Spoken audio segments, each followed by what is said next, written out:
प्रतिष्ठा निमंत्रण मामले पर अखिलेश यादव का बयान और बीजेपी पर निशाना साधा। सच्चाई सामने आई कि हमें कोई न्योता नहीं मिला और ना कोरियर से कोई न्योता मिला है।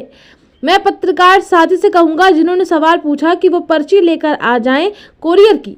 आइए देखते हैं ये खास रिपोर्ट संवाददाता अनुज दीक्षित के साथ। मदद नहीं करती है। कैंसर इंस्टीट्यूट जिसको बन करके तैयार हो जाना चाहिए, गरीबों को फ्री इलाज मिलता।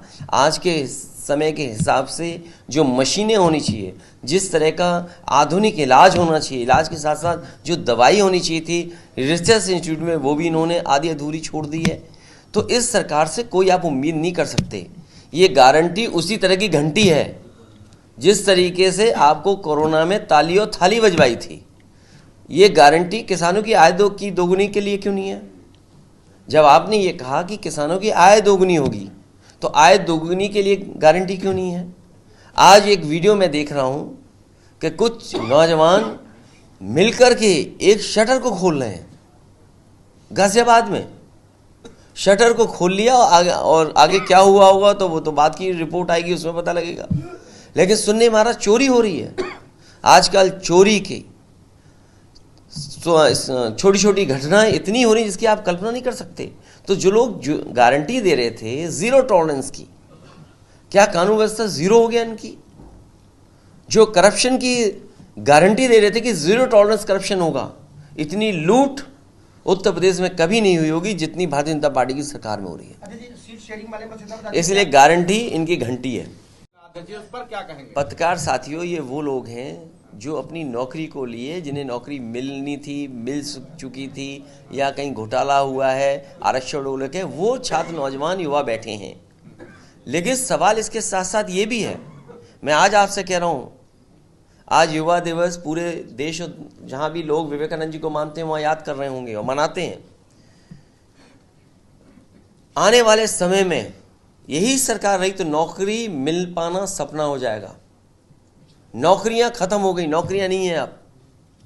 जिस रास्ते पर भारत की अर्थव्यवस्था को भारतीय जनता पार्टी ले गई है, आने वाले समय में नौकरी का सपना भूल जाइए। उत्तर प्रदेश में इन्वेस्टमेंट मीट हुई, 40 लाख करोड़ के एमओयू हुए। बिहार में इन्वेस्टमेंट मीट हुई, वहां भी कुछ एमओयू हुए हैं। बंगाल में भी कुछ एमओयू हुए हैं।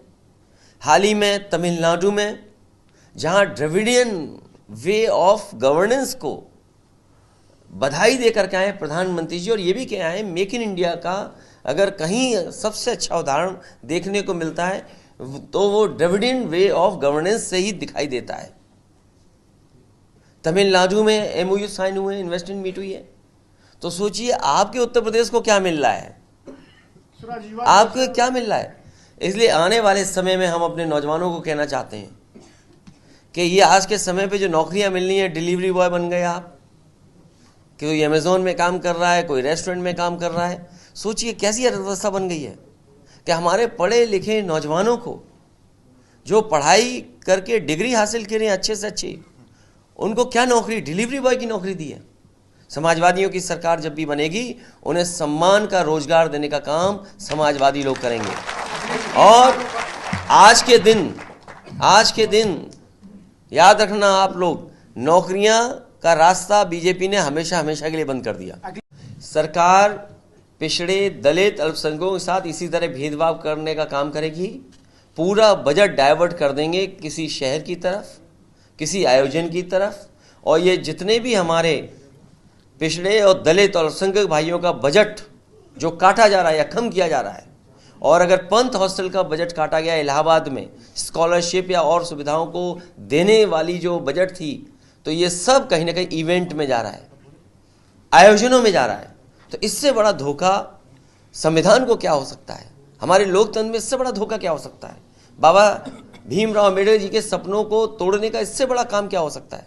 डॉक्टर राममनोहर लोहिया के सपनों को तोड़ने का काम यही है कि पिछड़े, दलित और अल्पसंख्यक और आदिवासियों का बजट काट दो, उनका कम कर दो।